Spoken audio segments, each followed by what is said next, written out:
Hello, everyone. I'm Susan Nash, Aapg. Thrilled to be here today for our sixth installment of Pivoting 2021, Thriving with Change. Today's installment focuses on risk and recovery in 2021, powerful new tools, insights, and opportunities. So I'll just go through our program right now. So I want to say that first we'll have introductions with Fritz, Aapg president. He informed me that he'll be a little bit late today because he has a previous obligation, but he'll try to log in time to say a few closing things. We have Ursula Hummus, president, Aapg Energy Minerals Division. Bruce Cutright, chair of the Geothermal Committee, Aapg Energy Minerals Division. Julian Chennan, Aapg Sustainability Committee. And we have a fantastic program tonight. We have brief presentations that will be followed by a discussion. And so we have Lindsay Ross, who will be talking about emerging issues in the energy industry today. We have Gilbert, new technology trends, risk, value, and venture capital funding. We have Alan Bertram and Louis Chabot, simulation software for modeling scenarios and decision-making. Then we have Pushpesh Sharma, Invenium, machine learning for geological and operational risk. And then finally, we'll have a new technology showcase with Nathan Campbell of Juniper Unmanned. So I'm really excited about this, and we'll follow up with an audience discussion and networking. So I'd like to point out a few things. First of all, take a look at your panel and find where the chat room is. And so when you have questions, just please put them in the chat. And then second, I'd like to point you to Zrathus, and Zrathus is our collaboration platform. And I'll be putting the link to that in the chat box, XRATHUS.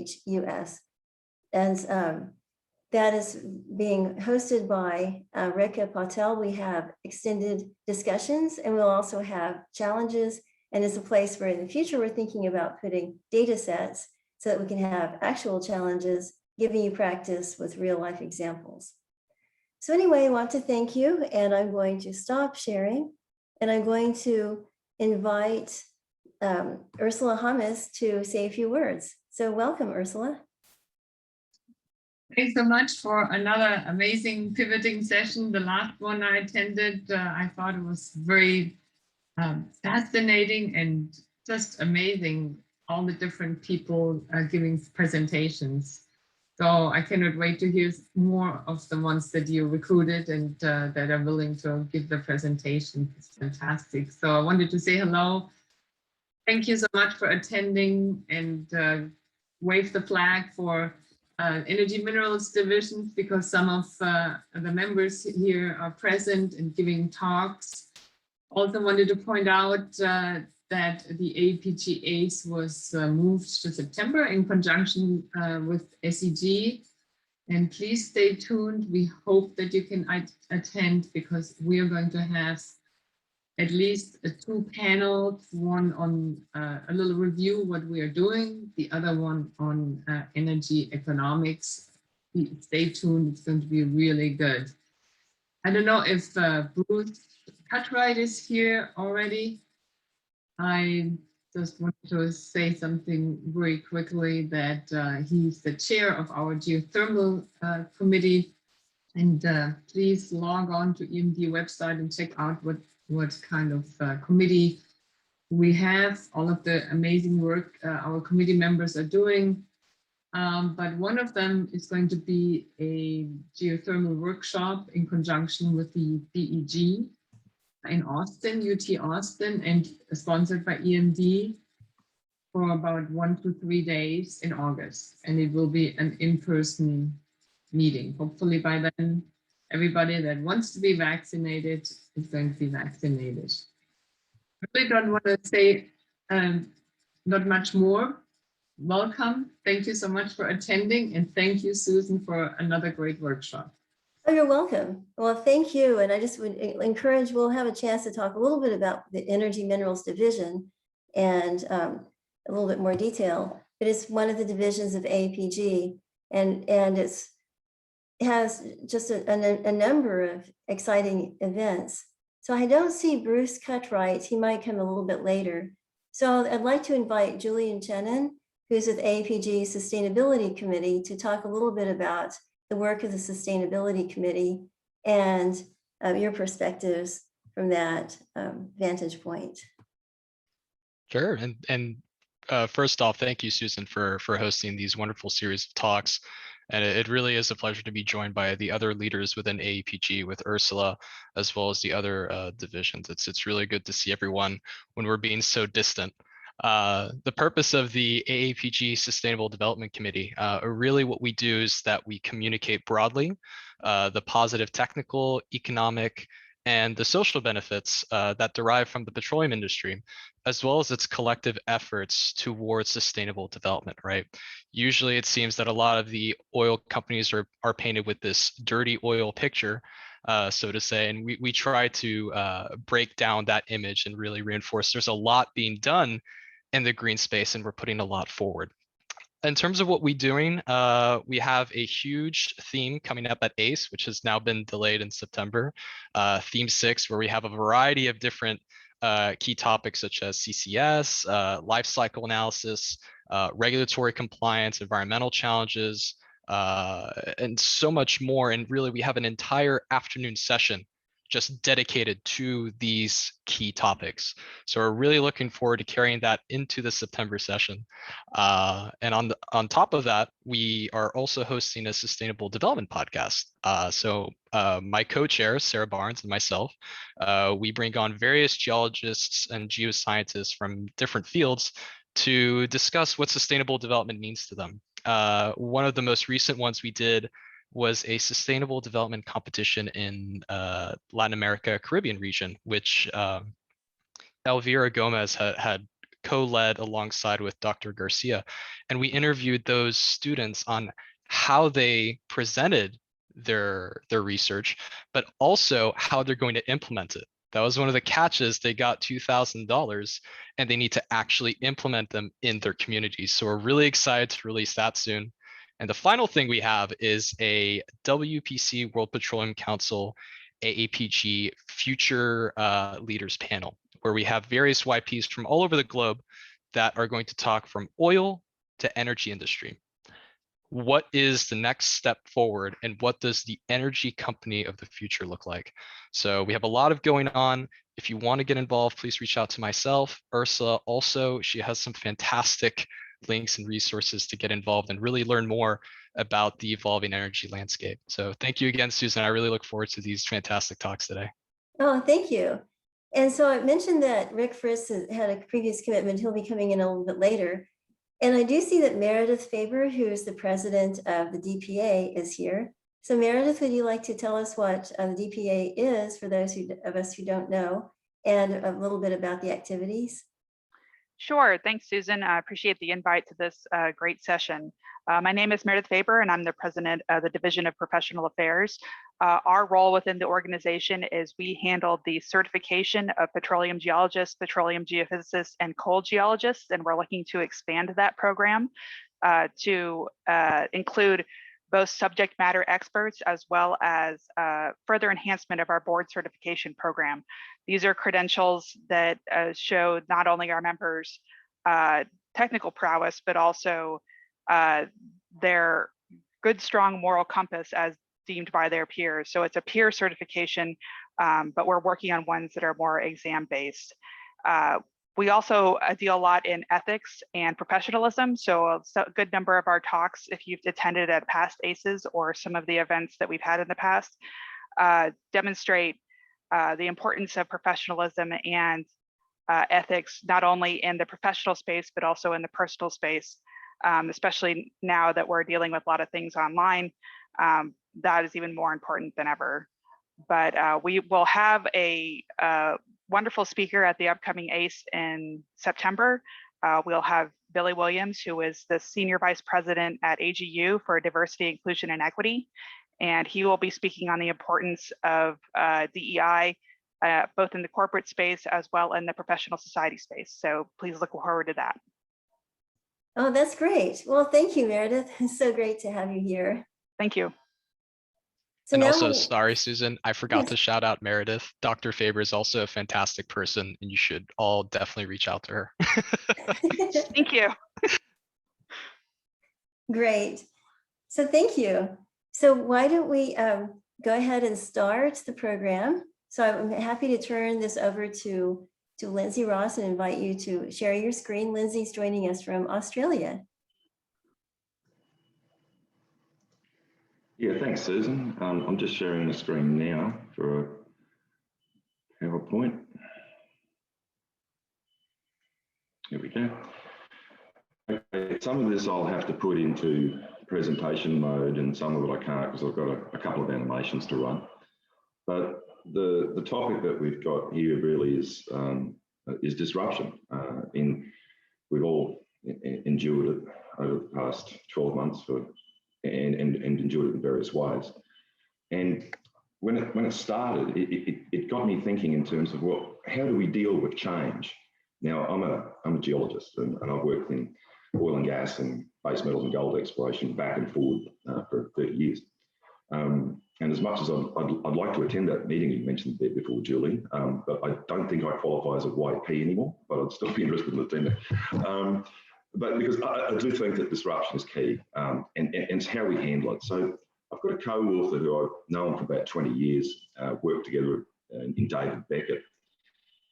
And he and I got talking about, well, how do we deal with change? And so I started reading, as yes, I had plenty of time to, and I went into some work by Elizabeth Kubler-Ross, and the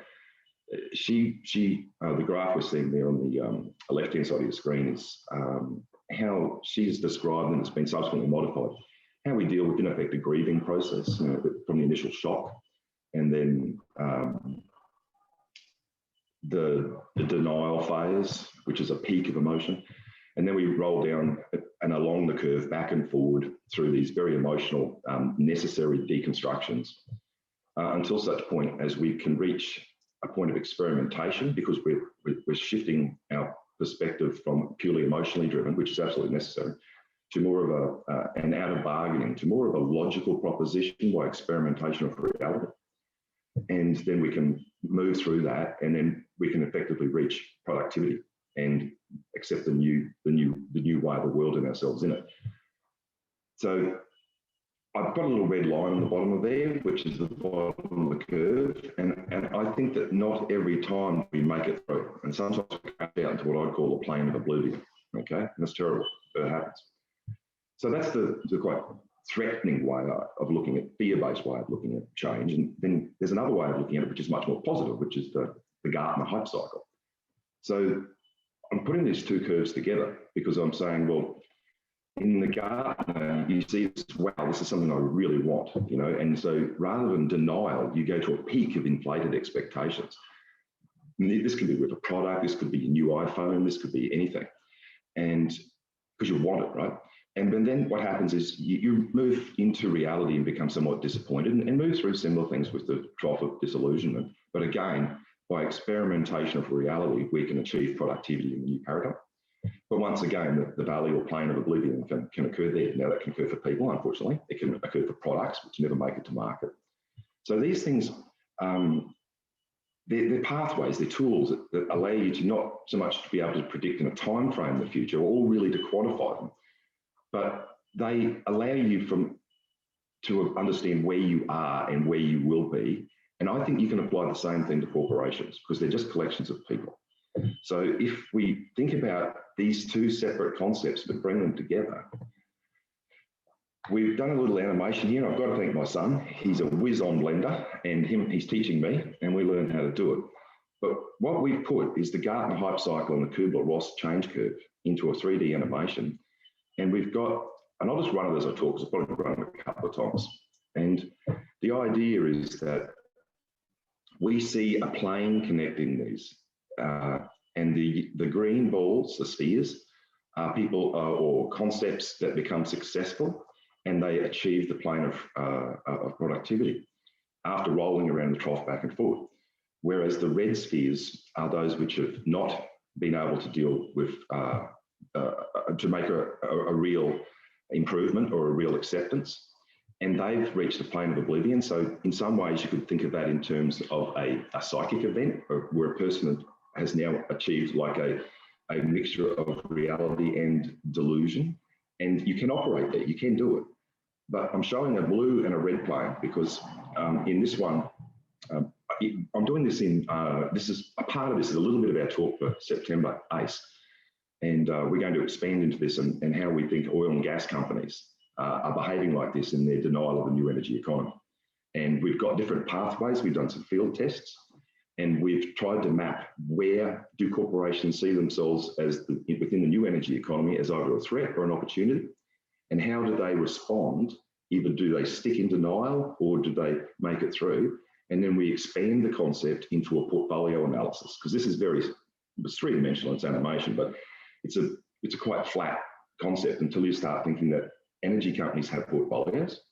So you can imagine a stream of these for all the different portfolios, solar, wind, nuclear.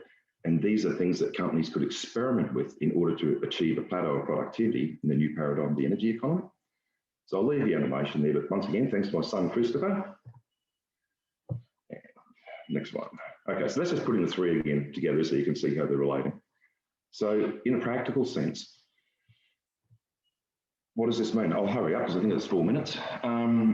Basically, we've got a corporate response and an individual response. And our proposition is that the geoscientist in the oil and gas company has got a continuum of skills which can be shared across into the effectively hard rock. And I think one of the interesting things about disruption is that it allows us to break down unnecessary barriers and see things in new ways. And I like the idea of oil and gas company to move into critical minerals, and I'd like mining companies to move into cooperation and joint venturing with oil companies. I think the new energy economy should see this. One of the things we propose is that there's a potential to meet in the middle of enhanced geothermal systems through hydrofracking, shearing, tensile, or whatever. And I just ask people to have a look at the product adoption curve and just think, where are we on this? And I think we're in the early innovators. So it's a great space to be. Really briefly, this is from ACE 2020, where we did a similar presentation.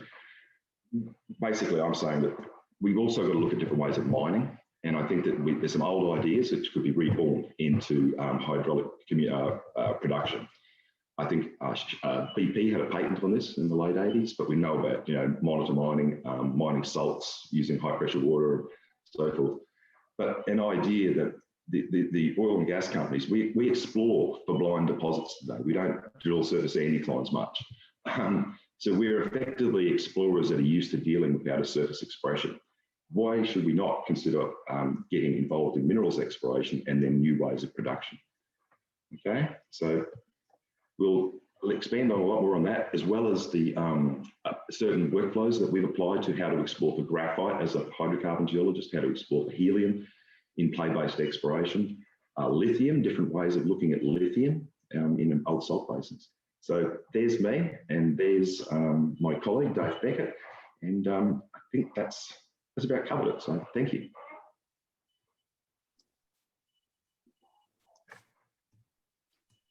Well, thank you. That's really interesting. I like that approach and really thought-provoking. So our next speaker is Rusty Gilbert, New Technology Trends, Risk, Value, and Venture Capital Funding. So Rusty, I'd like to invite you to share your screen. All right, can you all see that, Susan? It's all good. Is it big enough? Yeah. Okay, all right, good. Well, Susan and others, thanks again for hosting our session tonight, and appreciate, everybody logging on. I know there's a lot of participants on, and our evenings are usually busy, but thanks for taking the time for this session. I've got a talk here. It's a number of different topics. It's only 5 minutes. Susan and I talked about this a bit earlier. Where does this really fit in? We kind of fit it in the risk session, but I'm not just going to talk about risk. It's factors that have maybe implications on how risk is viewed in a changing energy environment. So I think the one overarching opportunity statement here is there are some excellent technologies and even more available coming soon that can transform the oil and gas business and help propel us through the energy transition. And, you know, I think most, if not all of you can kind of relate to that. And, you know, some of us have our feet in both camps. Some of us, you know, are maybe more in one or the other, but both camps are important. And, you know, just to give you a few examples, and they're short examples, but, you know, ML technologies for cost-effective multilaterals with protective junctions, you know, it's a new way of drilling oil and gas, as well as geothermal wells in a cost-efficient manner with a reduced carbon footprint. We've got Zebo fiber optics. Most of you have heard of Zebo. They've kind of reinvented themselves. They can track the carbon fiber rod to TD, and they have a well sense or degradable fiber component. So they're in just a different cost regime, namely very low cost. Well AI, company that many people may not have heard of, but they offer a couple of different products for navigating to the well site safely, as well as selecting preferred suppliers. And then lastly, Soda OG. They deliver immediate value to your producing and midstream facilities, and they have a real-time kind of dashboard that helps in that matter. So just wanted to mention those companies. They're on the bottom of my website if you ever want to kind of look at them a bit further. So with the next slide, it's a bit wordy, but it, you know, and I'm not going to read everything. It's kind of a landscape and risk profile, and has it changed for new innovative energy related to technology use? You know, I think the answer is both yes and no.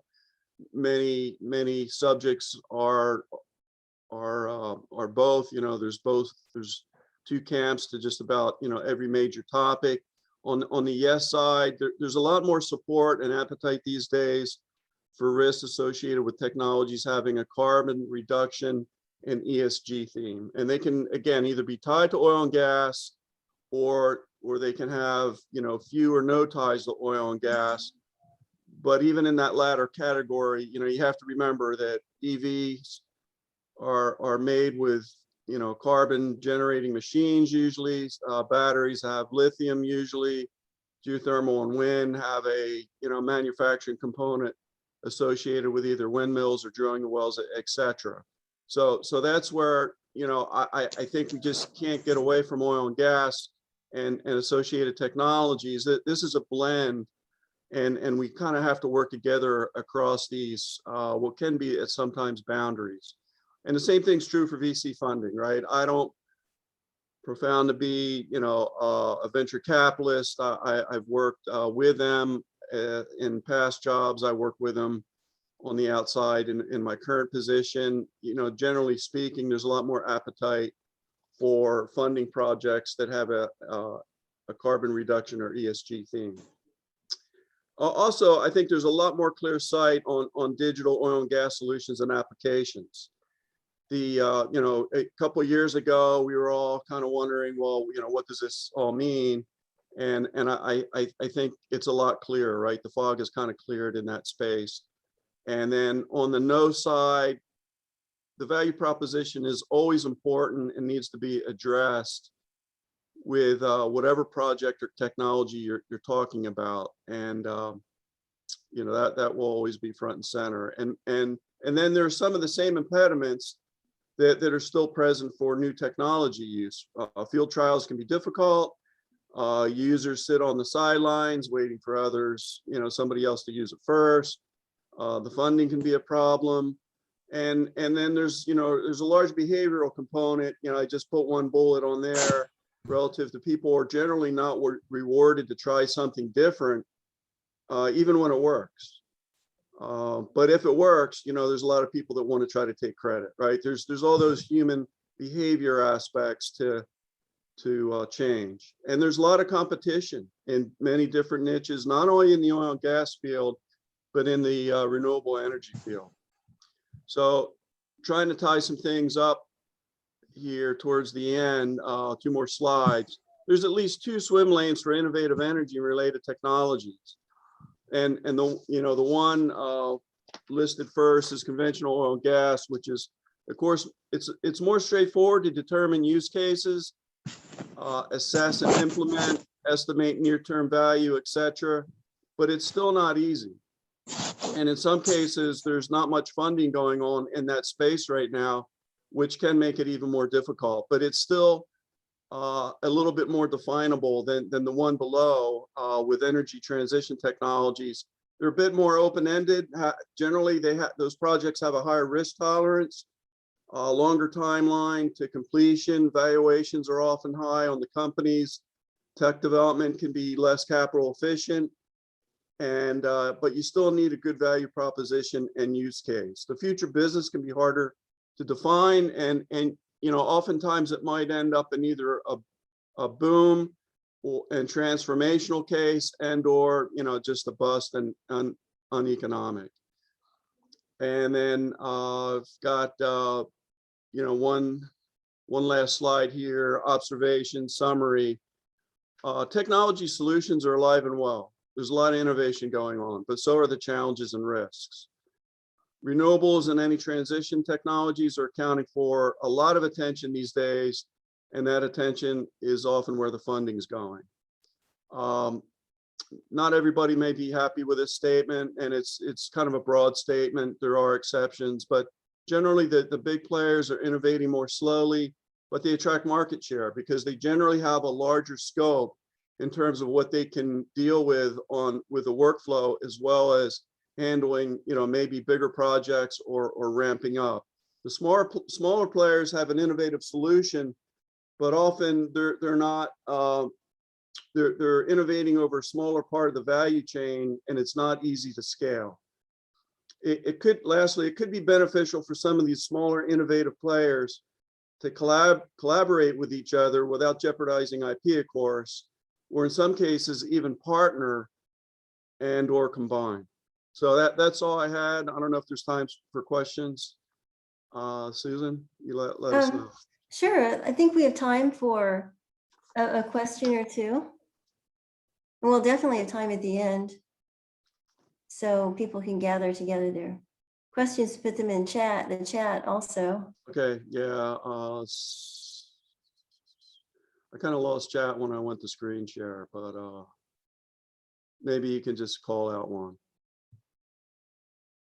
Well, I don't see any that specifically have to do with this. Okay, that's fine. Yeah, except some general comments about the trough lasting a long time in terms of the downturn.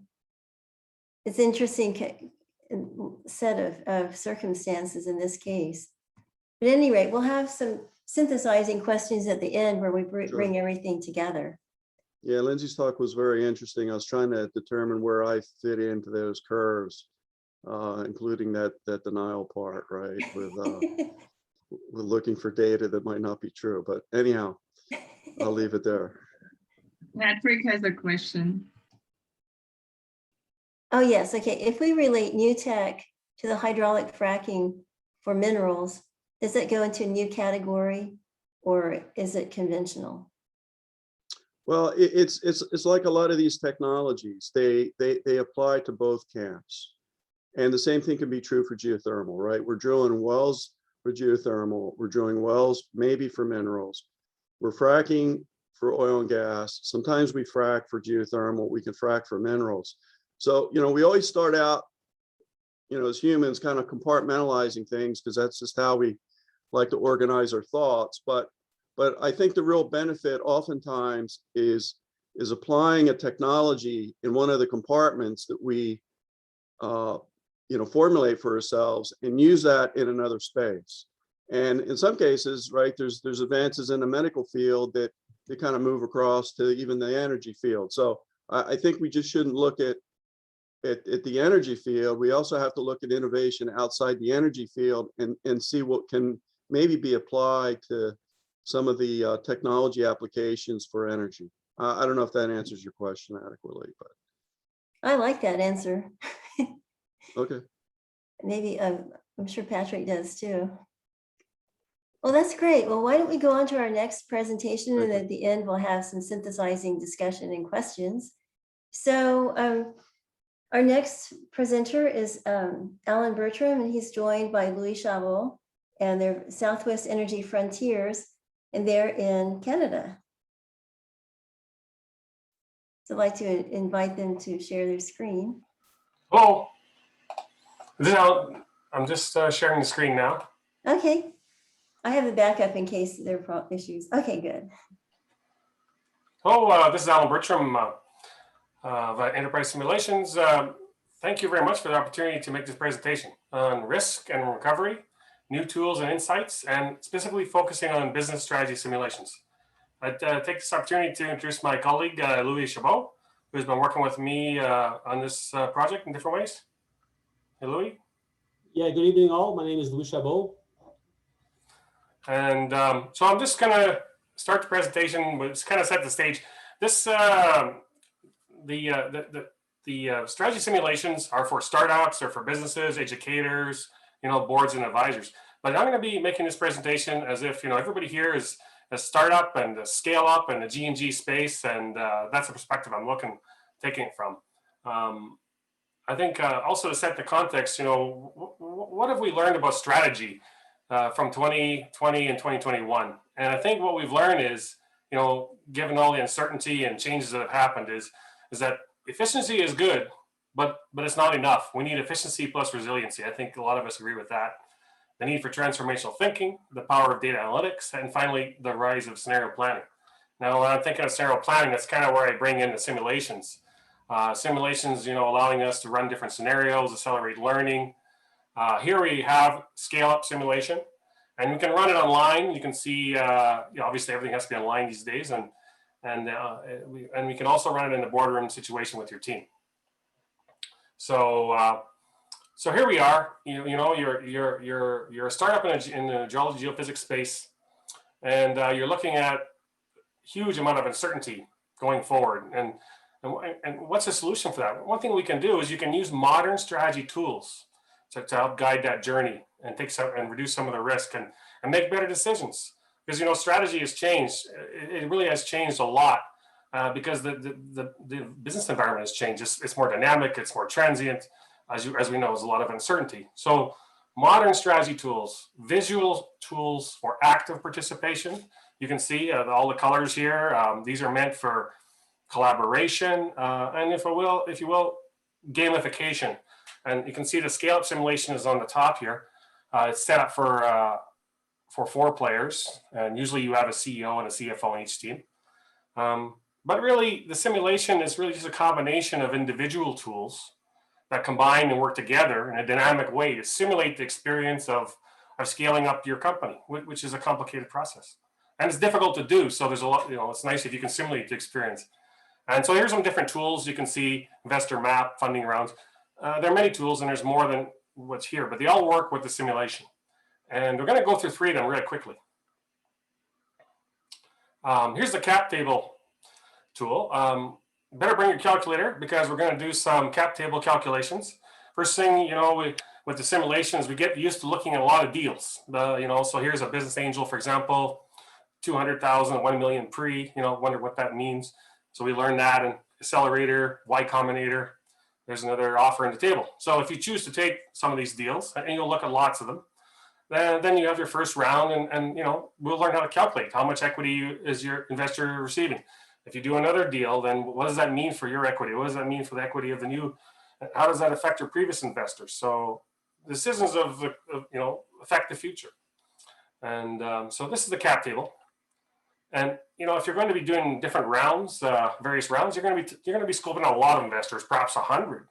And also here we have in the simulation a tool that we break investors up into 4 categories. With kind of cool names. We have the flaming fans. We have investors that are rich uncles, the value developers, and the good friends. And in the same manner, we go from top to bottom of this tool is a financial capacity or follow-through capability, and then from left to right would be how strong is the strategic fit. So we can map our investors that we're going to see many. Here's another one, friends and family. We can map our investors out on this map, and we're going to need all these investors in our startup journey and our scale-up journey. But I think you'll find that as we progress scaling up our company, we're going to need more value developers, than the flaming fans. So that's what we experience in the simulation. This is the last slide, and I know it's a lot here, but remember, you're going to scale up your company, so it's a pretty complicated process, as some people on this call know. So it's going to be there's a lot to think about, and so that's where we use the strategy tools to help simplify things. And here we have on the left the scale up map, and this scale up map you just use it to help map out short, medium, and long-term strategies. And so on the bottom, we can see the 7 growth phases, or milestones, if you want to call them. I'm sure we all familiar with these: market, need, concept, MVP, launch, scale up, and maybe go to IPO. And then on the horizontal axis, on the vertical axis, we have market, product, team, financial. But they're more. We think that covers the full breadth of a startup scale up. And so we use this, to avoid the common mistakes.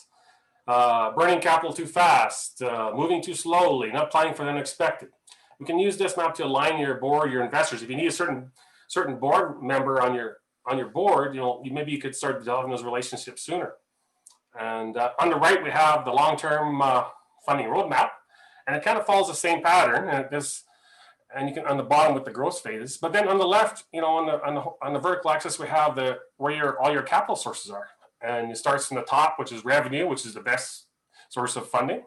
And at the bottom, credit cards and family and crowdfunding, and it kind of goes up. So you can map out your capital strategy. And, obviously you should be thinking that if you're going to need in the future a large investor, you should be developing those relationships earlier so you can kind of plan for that.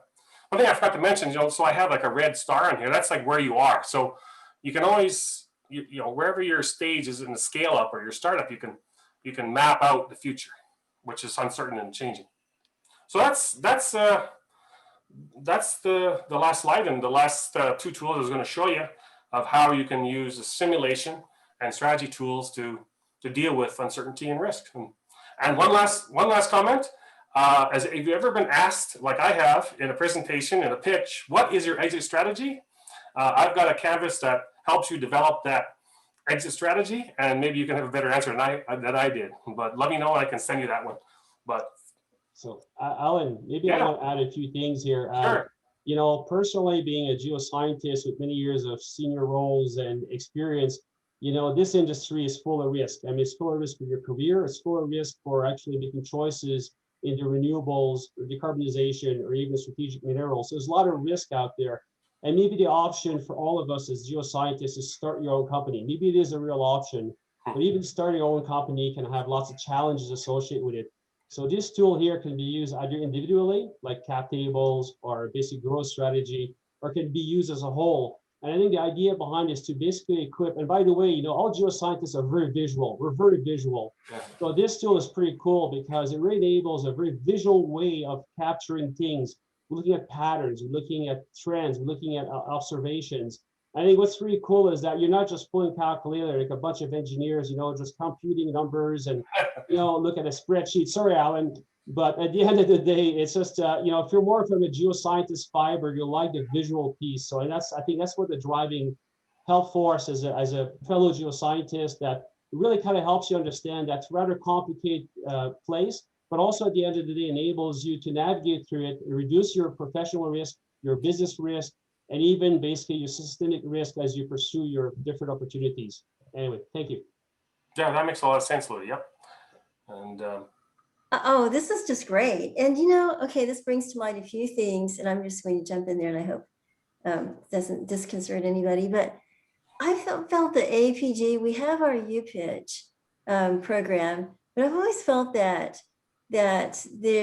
we kind of need some focus in the specific divisions. For example, somebody that might be involved in critical minerals, for example, doing a startup, that type of simulation and startup is going to be different than, say, somebody that's doing something else. And then another thing that has always come to mind is that Division of Professional Affairs, I've always wondered, wouldn't entrepreneurship fall into any of that? And do we have any programs in the works or thoughts about developing any that help people kind of start. Anyway, those are just thoughts that maybe Ursula and Meredith would like to address. Yeah, I'll go ahead and take a stab at that one, Susan. So we've had some business-oriented conferences in the past. Obviously, conferences look a little different these days than they used to, but we will have a business session at ACE in September, and we're presently working on that program right now. We also are looking to have a few more of our ethics courses recorded professionally and available for those people who would like to get in their yearly ethics course for those people who are certified through DPA. But entrepreneurship definitely would fall within DPA's umbrella, I believe. Oh, that's great. I agree. And I think that we could, like, now that we have more time before the annual convention, maybe we can start thinking about some sort of interactive things. Yeah. Yeah, I think that's what we've really learned is that you can listen to experts talking, but when you're online, it's very hard to listen to one person talk for an hour. So we really learn a lot by visualizing, collaborating, and we can use these tools. For example, looking at other startups, like we have our own startup, but you can look at, say you're in a geothermal, you can look at the geothermal startups are already there and see what their path has been, and so you gain a lot of insights very quickly. And so I think it adds a lot of value. Yes, and I'm putting in the chat box a link to srathis.com, which is a collaboration platform. So we can continue kind of a discussion of this. And this is great. And it's a perfect segue to Pushpesh Sharma, who is actually doing a startup. And he can tell us how he's doing. He's using machine learning for assessing geological and operational risk. And that's the foundation of his startup, as well as other things. So welcome, Pushpesh. Thank you, Susan. I'm gonna share my screen. Let me know when you guys can see my screen. Perfect. Okay. Oh, thank you, Susan. Thank you for the opportunity. I am from Invenium. At Invenium, our goal is to innovate data-driven solutions to land transparency, create value, and optimize capital investment energy. So we are researching how the modern data analytics tool and machine learning algorithms can be applied to assess risk and even mitigate risk to some degree, and how we can make decision making better in terms of financial and both from a E&P company perspective.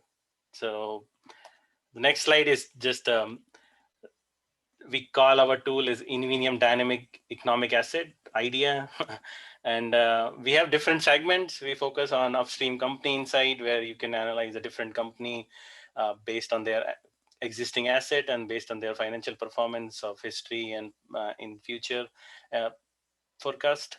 Then production shut-in insight. This is very recent because of the COVID. We know that a lot of E&Ps has to shut in their running wells. So this tool was created to incorporate the analytics of how you decide which wells to shut in and what are the economic decisions that you have to make to do that. Then credit commodity basin insights it's very straightforward. US Insight is a macro tool. You can look at the US as a whole, and asset evaluation is a micro tool where if you want to analyze a particular asset or particular lease or particular feed, that is where you use it. So I'm gonna go into a case study how we do that. So I'll start with a company case. So here, the first step of analyzing a company, analyze risk for a company is to have a production forecast. So the key is to have a bottoms-up production forecast and then top-down financial analytics.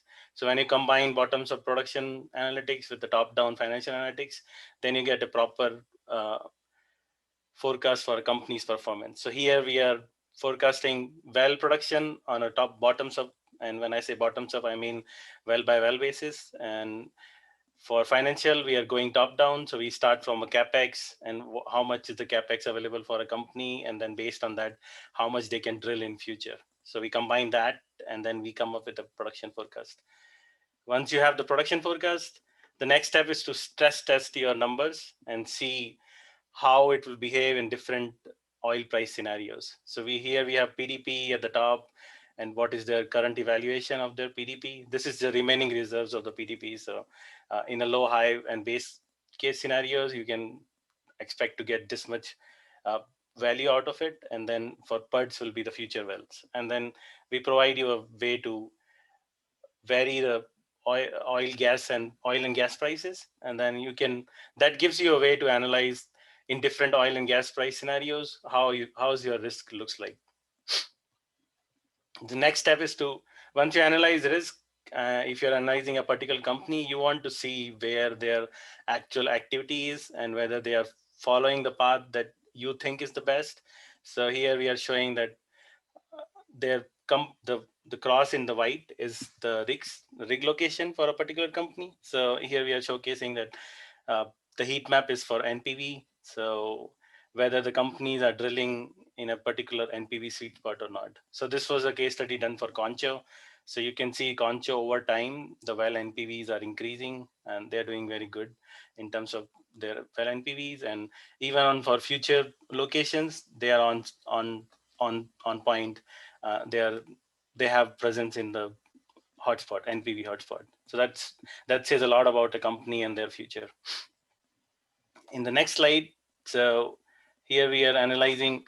This is because of COVID. So after COVID, a lot of companies decided to shut in their product producing wells. So the decision was made based on their operating cost and all the other different costs associated with the production. So we created a module out of it, and where you can analyze what are the cash costs for a particular well to operate, and then you can pick what are the economic and uneconomic wells based on the current oil price. So that will provide a guidance of where you should shut down the wells. And this analysis is bottoms up, so you can go into details of which county you should shut in and like which exact value you should shut the well in.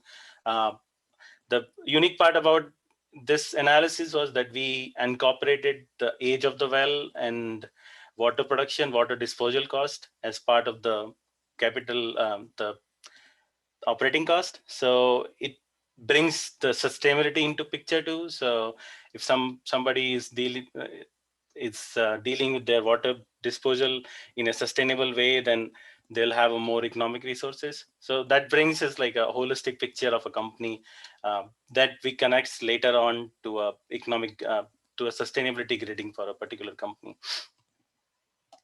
Next is once you know what okay, so once you have analyzed that company, this is to analyze where they stand in terms of borrowing base. So when you go to an investor or you go to a company, they will ask you what is your borrowing base. So this is calculated based on their existing worth in PDP. So here you can analyze what is their current credit rating and then where do they stand in PDP in different scenarios. So that defines a company's how much they can loan from an insurance company. So this is a very good analysis if you're sitting in an insurance company or if you're in a company itself, in an E&P company, then that defines your goal, that this should be your borrowing base goal. And so this is a very interesting tool to analyze because this is the base of this analysis is in production, the bottoms up production analysis. So this is very variable and it moves along very quickly with the production. So as soon as your production changes, these numbers change with the production. Again, the last point that I wanted to make is then you bring all these bottoms of things together and then you bring a net asset value. So you can analyze a company's net asset value, you can connect it to a share price of the company. So once you've done all the production forecasting bottoms up and you've done all the top down financial analytics, then you come down to a company's evaluation. And that gives you a picture on how the company's share price is with respect to their current asset base. Then last is it's just analysis of how the break-even prices are changing for a particular company.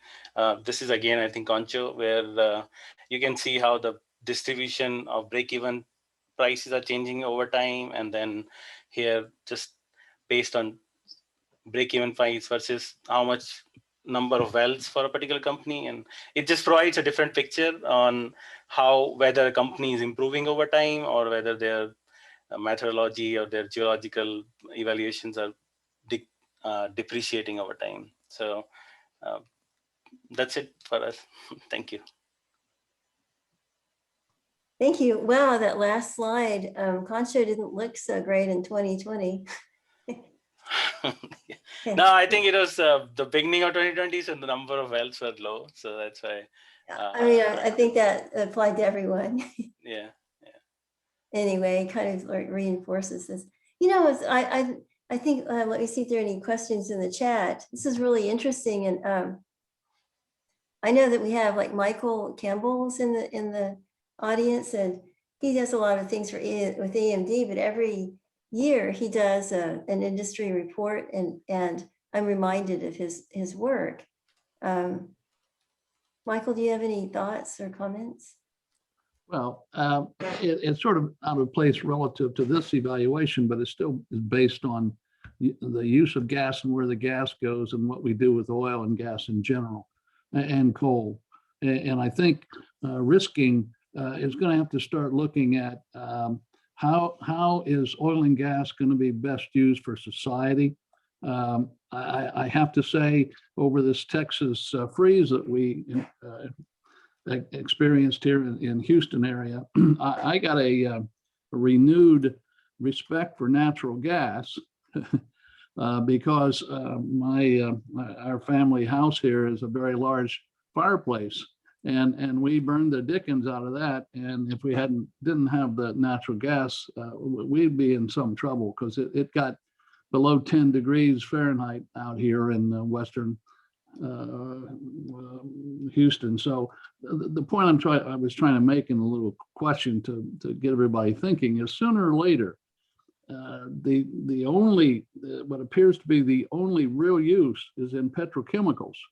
How are we going to best use the oil and gas coming out of the ground that we all produce? Well, I should say you all produce as petroleum geologists within the Aapg.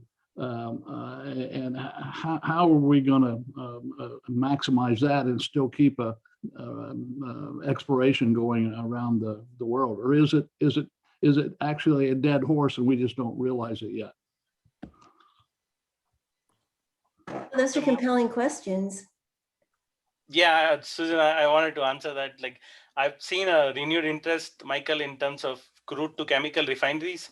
So historically, the refineries are focused on more changing the crude to a transformation, like transportation fuel. But nowadays, they are making refineries which are focusing on the chemicals directly. So you're not producing gasoline, diesel, you're producing benzene, toluene. So there's been a renewed interest there. And I think at least the refinery companies are recognizing that this is the way to go in the future. So hopefully we'll see more activity in that area, I think. Quite interesting.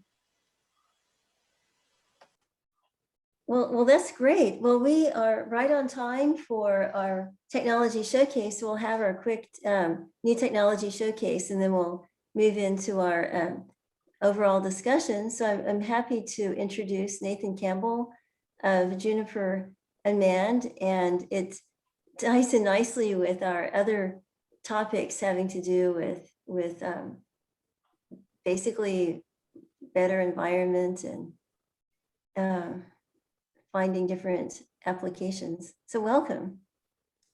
Thank you, Susan. Can you see my screen? Yes. Great. Yeah, thanks for having me.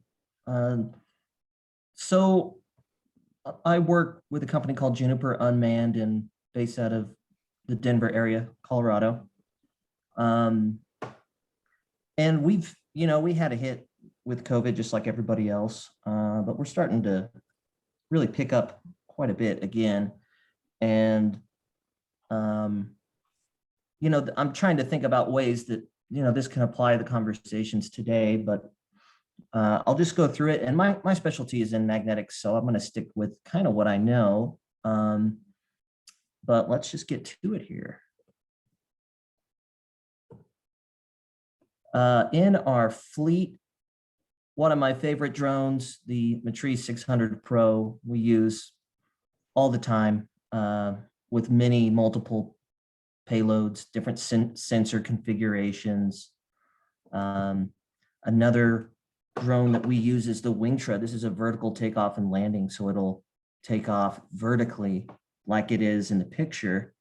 and then transition into instead of like a helicopter mode, into fixed wing airplane mode. And we use that to collect imagery data. Mostly you can put other cameras in there, but that's what we've been using it for since we got it. It's also a great drone. We have others in our fleet, but those were the ones I wanted to just kind of go over. Here is some of us in action. We've got the M600 drone there with a magnetometer suspended below it by 3 meters. And then someone getting the data from the sensor, and then us kind of looking at it and going through it. So we use the mag arrow, and we collect magnetic data to characterize the subsurface with drones instead of with helicopters or airplanes. It kind of fits into that world of, it's in between manned aircraft and walking on the ground for magnetic surveys. So we fit right in between there. This is the sensor. There's some details about it. I won't go through all of that, but let's look at a little example. We were lucky enough to get a test site with some, with some tanks, and we knew there were pipeline going to the tanks, and that there were probably some plugged abandoned wellheads that were buried on the property too. So you can see the 2 above ground tanks in the middle there. And we just kind of use this as a test. We've done a lot of these surveys before, but we were able to really get down in the nitty gritty of the data with this survey. And just here we have just a total magnetic intensity map. This is not filtered in any way. There's some pre-processing involved, but you basically got magnetic highs in the hot colors like the red and magenta, and then the magnetic lows down in the blue and green. If you're used to looking at these, it may make sense, but if not, it looks like really pretty colors. So there's kind of our pre-processed. You can see a lot of dipole type images, which is like the low and the high put together, kind of like a bar magnet, and that's pretty common. Now, if we applied some filtering, like analytic signal, we can really visualize this data a lot more. And you can see in the center, the large dark area, those are the above ground tanks. But the other anomalies are all subsurface. And this filter just helps us to kind of pull out, take the dipoles away and make them all positives and really see what's going on. Here's another example with our horizontal derivative filter, really helping to delineate, faults, fractures, geological units. That's not what we were doing in this case, but it's just good to visualize. And we have been doing quite a few surveys of fault mapping, fracture mapping for, finding water, finding where contamination is going to flow, where someone wants to drill a well. We've got a tilt derivative map here too, this is the same data set, and it looks like a mess, but this helps find even just smaller signals and help you kind of determine the geometry of what's below. Doesn't apply a whole lot right here, and I'm not a pro at looking at these either, but it's just kind of an interesting one to see. So this slide here is pretty much the interpretation of what we found on that site. The solid white lines were pipelines that were identified throughout the area. And then those stars, the 3 stars, are abandoned wellheads that were in the subsurface. So we get calls and we help out with oil companies that have problems with, they know they have an abandoned wellhead on their property, but they don't know where it is, or maybe a land developer. Those maps can be pretty old and not, sometimes they just stick it right in the middle of the quarter section and don't describe it anymore. So they can be tough to find. And then also these dotted lines show, possible pipeline, or they could be flow lines that are not magnetic that have disturbed soil. And with our sensor, we have the sensitivity to pick up things like that. It's very subtle, and it's got to be the right conditions, but we have the ability to do that as well. So just to rope in with some of the conversations we've had already, it's we run on batteries, we don't run on gas or anything like that. So that's more of a carbon safe, if that's the word. And we really we fit into those places where you can't quite walk it, and it's too small of an area to fly. So somewhere like marshland or mountains, or anything that's just not super huge. A little more technology that is out there. This is a photograph of one of our drones with the YellowScan VX LiDAR system on it. And it's got cameras underneath as well. So a lot of stuff we do too is just develop LiDAR point clouds that are colorized with the cameras for pre-construction or just general really high resolution mapping of the topography. Other sensors that you can put on a UAV, some we use, some we don't yet, but thermal, you can get methane detectors, ground penetrating radar. That's a brand new one that's really coming along and starting to emerge in the market now, kind of with that Gartner hype cycle that was mentioned earlier. The drone market is coming up and starting to get more acceptance. There are also multi-spectral cameras, a lot of other sensors too that I didn't put on there, but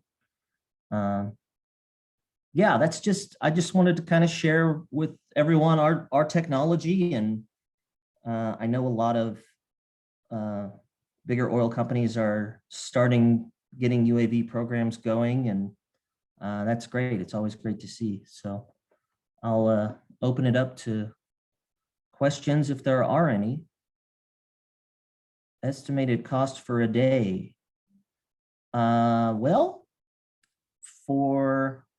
that's tough to say right off the bat. It depends on the area and how far out you are from civilization, and but I can say when I do quotes, it's probably about 10 grand a day of collection. And it depends on the area and accessibility on how much you get done that day, but that's a rough estimate. So you've got quite a few questions. This is great. Yeah, it's amazing how much ground you can carry or can cover in a day, depending on how you do your survey and the ambient wind and conditions. But at any rate, John Kristenick has a question. What elevation do the drones need to fly to detect abandoned wells with casing cut a few feet below the surface? Good question. I would say, let's see, with the abandoned wells we've detected, those are strong signatures. Vertical wells have a very strong magnetic signature. We can be up as high as 50 meters and still pick those up. Usually we try to be below that, 20 meters, but you can be as high as 50 meters easy and pick that up with a drone. Great. Here's another from Louis Chabot. Thanks, Nathan, for the presentation. How many minutes or hours can you be in the air to conduct the magnetic survey? For example, how long did it take to acquire the mag survey?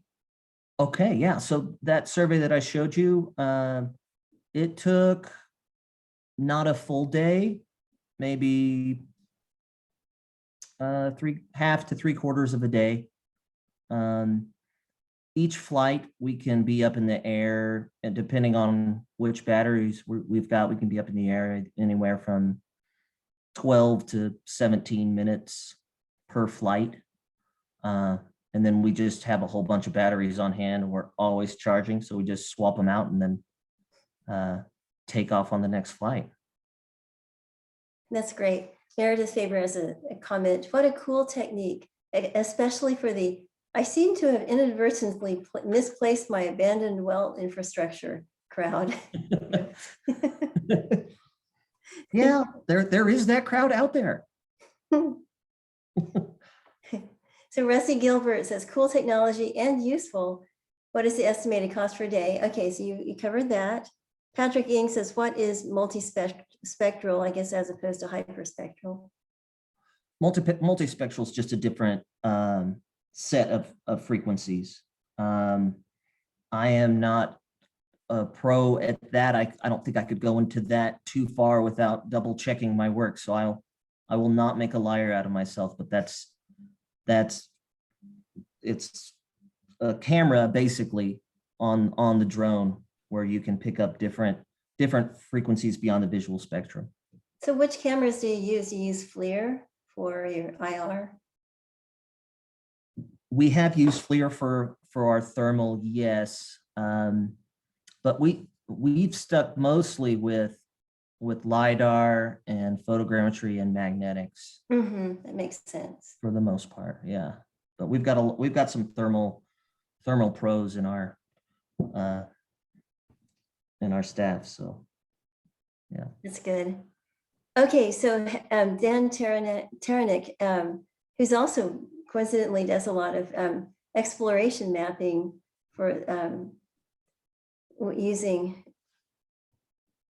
drones, etc. Have you compared signal to noise quality of the miniaturized sensors versus full-blown industrial aircraft, geophysical and remote sensing equipment? So I've not gone head to head with the data and actually compared them, but the MFAM technology that is in the mag Aero is rated with the same sensitivity as the professional sensors that have been used for decades out there. It's the cesium vapor optically pumped magnetometer, which is a pretty standard physics setup for that. And they've been able to get it down into that MFAM, which is what they call it, but microfabricated atomic magnetometer. So I haven't actually gone head to head with the data, but the ratings are the same. That's impressive. So we'll have one final question, and then we'll have a brief welcome from Rick Fritz, and we'll go into the general discussion. So Ursula Hummus asks, could you specify the density of data you want to collect? I guess I would ask Ursula what she means by that, if that's okay. Yeah, well, it's when you collect data, right, you can have a very dense grid, or we can have very coarse grid. I'm just thinking about different data sets that I've worked with for gravity magnetics. And so can you specify that when you're collecting that? It seems like it's extremely dense and very detailed. Could you say, well, I only want to collect every 1000th point or every 100th point? Yeah, so that the magnetic sensor we use collects at 1,000 hertz, so 1,000 times a second, and there's no changing that, but when we go through processing, we actually do decimate the data. So I don't do the processing, but I've talked to the guys, and they take out, I don't know what ratio or percent that they take out of the data, but they do take a little bit out, but they do like it oversampled. So that's one part of the density. The other is maybe like line spacing, you know, how wide do you need to fly these lines to get the data that you need? And usually we stick with, you know, what is the depth to target? And then how high can we fly from that? And then we space our lines essentially right about equal to the depth of target. So we don't create any aliasing in the data if our lines are too widespread, and we don't, you know, waste too much time by oversampling with our line spacing. I hope that helps. Yeah. Well, thank you. And so before we've got a few more questions, but I'd like to go ahead and welcome Rick Fritz, our Aapg president. And so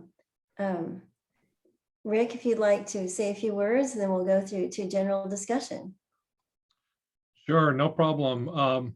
Sorry, I'm running late, but it involved 2 birthdays, my pregnant daughter, a car wreck, and a dog. So I would love to explain what happened, but I think that would take too long. So I just want to thank everyone for being on here, and for the speakers. You've done what I've heard so far, it's a great job, and I love the VTOL that I hadn't thought about. I love drones in general. That one remind me of the V-22 Osprey, so but a smaller version. So that's really cool.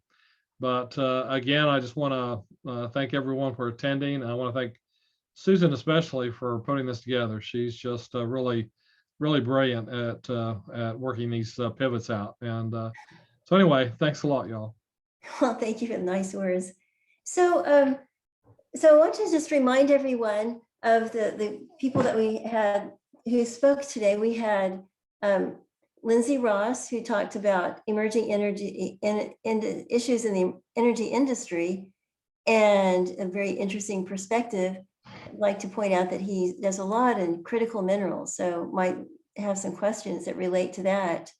Then we had Rusty Gilbert, who talked about risk, value, and also attracting venture capital and some of the issues involved there. And then we had simulation software for modeling scenarios with Alan Bertram and Louis Chabot. And then we had Pushpesh Sharma, machine learning for geological and operational risk, where he showed time series and analytics. And then finally, we had Nathan Campbell, the Juniper Unmanned. So kind of connecting the last with the first, and also with some audience members, thinking about critical minerals. How are some of the new ways that we are actually, say, evaluating deposits and reserves, or prospecting for, exploring for critical minerals? Are we using magnetics or anything like that? Yeah, Susan. The minerals geoscientists they're quite adept at using mag grab derivatives. That drone tech is right up their alley because it's relatively inexpensive without all the mode costs. And, there's an awful lot of crossover in the techniques of the oil and gas business. They're using seismic as well, 3D seismic. They're using in-mine seismic, which is really interesting. Getting below the surface conditions of the velocity contrasts and the ringing that you would get on a regolith hard rock base. They're shooting in the mines. They're also using hydraulic fracturing for preconditioning for explosives in underground mines. So just about anything you can think of in oil and gas that we're using, they use as well. So that's the exploration for critical minerals. The production and development, well, a lot of it is critical minerals can be byproducts the existing ore that's produced and benefited. So sometimes it's a problem. It's not just geoscience, but metallurgical. So there's a strong interaction between the geoscientists and the metallurgists for how you can put on, beneficiation suites onto existing mine infrastructure. If you can think of it, they're doing it, and it's just good to get them together. Yeah. That's great. Thank you. So this is for you, and maybe also any other people. Okay, so the question was posed to me, why aren't we extracting lithium from produced brine? Can anybody? I'll have a quick crack at it before someone else. Yeah, it's an obvious. The Smackover is a classic where it is, people have written some good papers on it actually. And so there's oil field tech which you can apply to lithium production out of solution. So yeah, I'll leave it there. It's happening. It's a very good idea. Oh, that's interesting. So Dan Taranik, do you have any insights from what you do with exploration mapping and using aerial information? Well, we focus primarily on satellite data. Our most popular satellite is the WorldView 3 satellite that Maxar operates. There's a European Sentinel series that measures different parts of the spectrum. Of course, you have Aster and Landsat data as well. So we're up there in the satellite range. Those are industrial strength, military grade, government sponsored type satellites. So my impression is, you'll use drones mostly for line of sight because the beyond visual line of sight hasn't been authorized and it's harder to do. And then you might go to airborne if you have a little bit larger area that's somewhat more regional.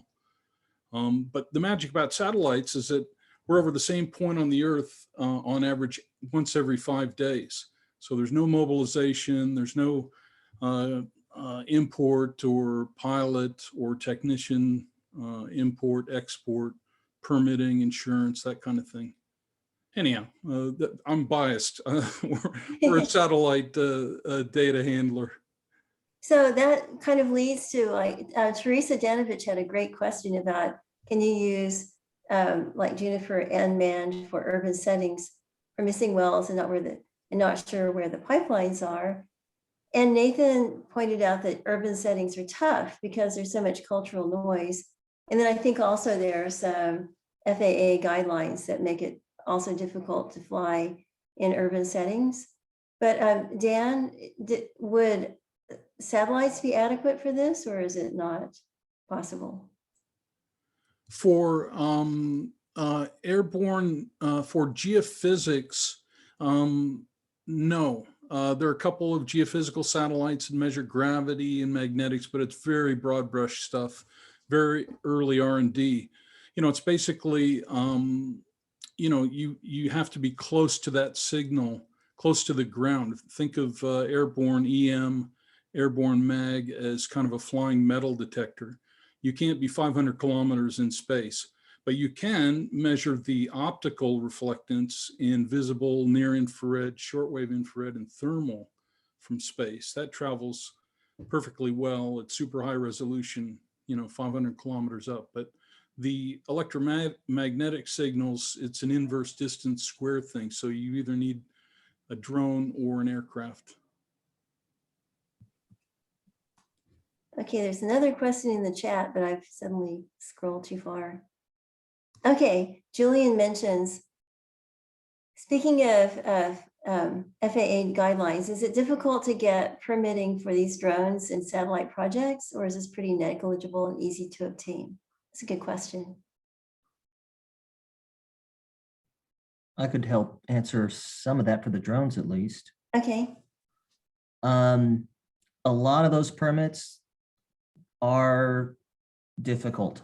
Beyond visual line of sight is one that you can get, and we have almost tried to do it a couple times, but we've kind of backed down. But that one's approachable, possible. The hardest one is the permit to fly over non-participants or people. The FAA states that You can fly over non-participants if they're under a covered structure. So that's typically a house, or it could even technically be like a gazebo, but typically inside of a building. So you can fly over buildings and structures, but there's kind of a gray area there. What if someone's in their backyard? So kind of a gray area there. Some of those are tough to get. Other ones aren't as hard being able to be able to fly near airports and other places that have restrictions. Those are typically easier to get authorizations for. Now, Royce Nelson has an interesting comment. And Royce, would you mind opening up your microphone and making the comment? Because I don't think I can do it justice. Well, I've been listening to this, and we're breaking some new ground. We're taking and doing data mining of lightning strike databases that were collected for insurance purposes, for meteorologists, for safety purposes. But we've been able to come up with ways to convert these lightning strike databases where you can have up to 20, 50 lightning strikes per square kilometer per year. And we have 21 years worth of data. And we basically stack this data and create parent resistivity, parent permittivity, and various lightning attribute maps and volumes, and have been able to tie this with a wide variety of geophysical data from magnetic data to seismic. We've got a successful geothermal well that was recently drilled, and we have several very interesting projects that we've done with this technology. So does a lightning strike, when you collect lightning strike data, does it show you faults or different? That's one of the best things that we're able to map, are faults. We're treating, the assumption that we're making is that the Earth's surface is an electromagnetic half space. And so the lightning is actually interacting with telluric currents at depth. And since you don't have any lightning strikes in the first 1,000 feet, 2,000, maybe 3,000 feet, I put 1,000 meters in my comment. So we have a gap from the surface down for about 1,000 feet. But we've been able to tie the results that we're generating very well with historical seismic data, as well as other geophysical and geological cross-section data. We create animation movies through these volumes that we generate, and the one thing that we're mapping the best are faults. It is a lot lower frequency than seismic.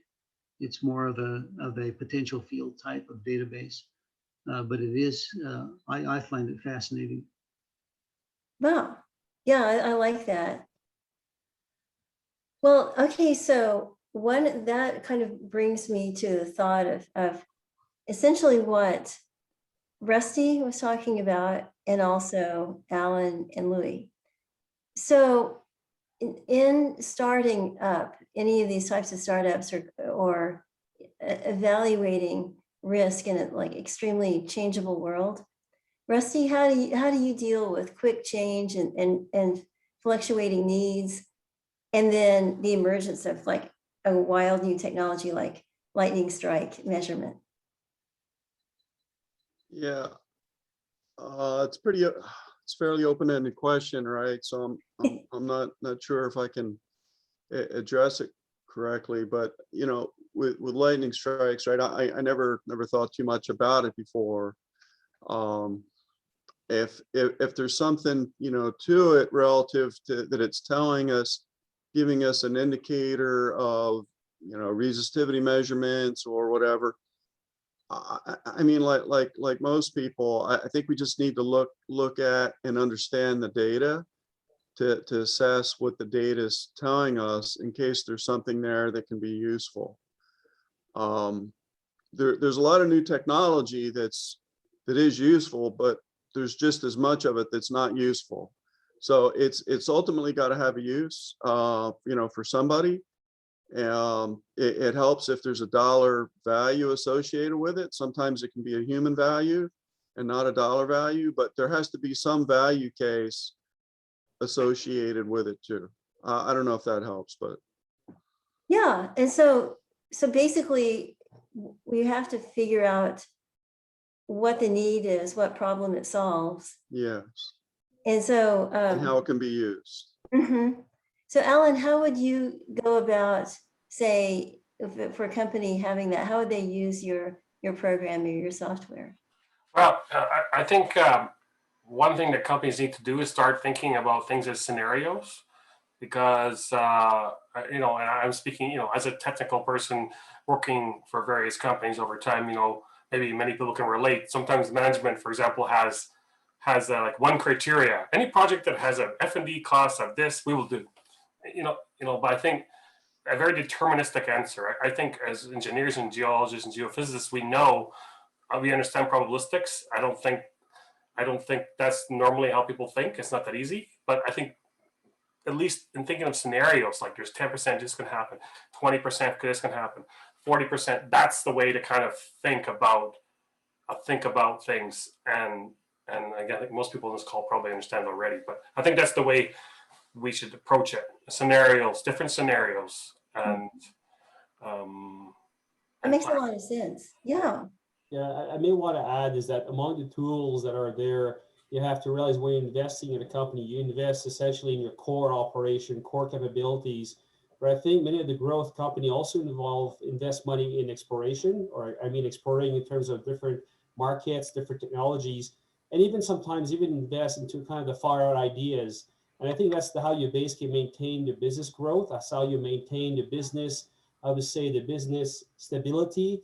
And I think that's what happens. That a lot of companies, when they go through changes, they basically get rid of everything, which we just saw last summer, by getting rid of exploration, getting rid of, testing ideas and everything, and just really kind of collapse back on the core effort and just do the core only. And unfortunately, when that happens, then you get basically exposed to disruptors. You get exposed to surprises, and it's really hard to kind of pivot.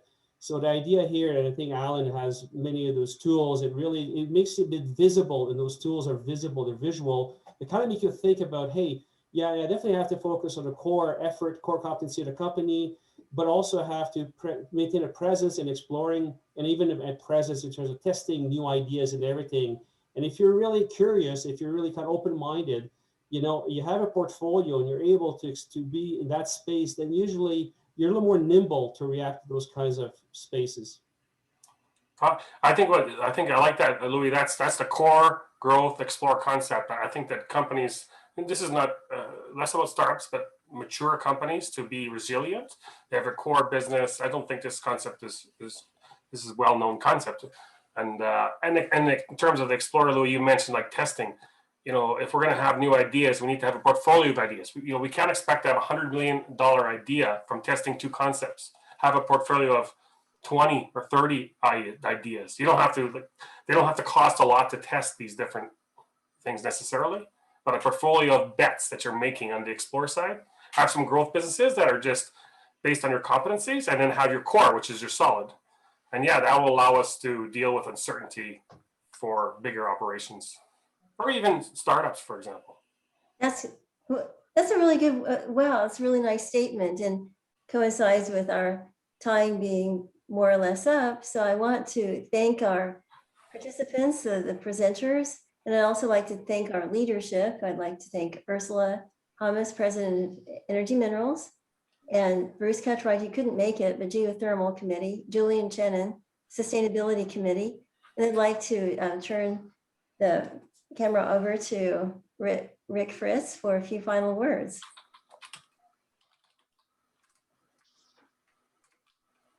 Thank you, Susan. Find the mute button. Yeah, as part of Aapg's continuing work on our strategic and tactical efforts. We're really searching as Aapg looks at a kind of a new map of the of opportunities here. I really would emphasize there's just I've been through a couple of downturns. Well, the first one was, and what I mean is between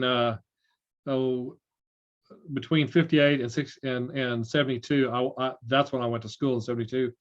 But during that period, there was a pretty major downturn, and there weren't a lot of jobs out there except for petroleum, maybe some hydro, and so on. And then from 85 to 2002, same thing. It was that downturn. Now we have this other downturn. Although the price of oil doesn't look like a downturn, but we have this other downturn. But there's so many opportunities during this downturn to do other things, and that is what to Aapg is very exciting. And as we map a new future for Aapg, that's going to be a big part of it. So I appreciate all of your participation, and I just continue to look forward to these pivots that Susan put together.